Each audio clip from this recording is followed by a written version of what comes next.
I have acquired with the same sample a proton spectrum and its Cauchy spectrum. I have already processed them with iNMR. Now I want to draw the proton spectrum as a projection around the 2D plot.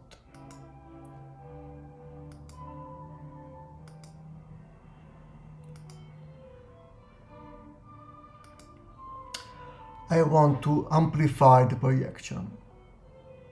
With the mouse wheel, I scroll the mouse wheel. I can increase or decrease. I come here, another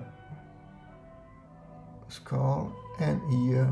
So there are 3 different effects. Now, if I close this one and save, close this one. If I open the Cauchy again, automatically the plot appears again.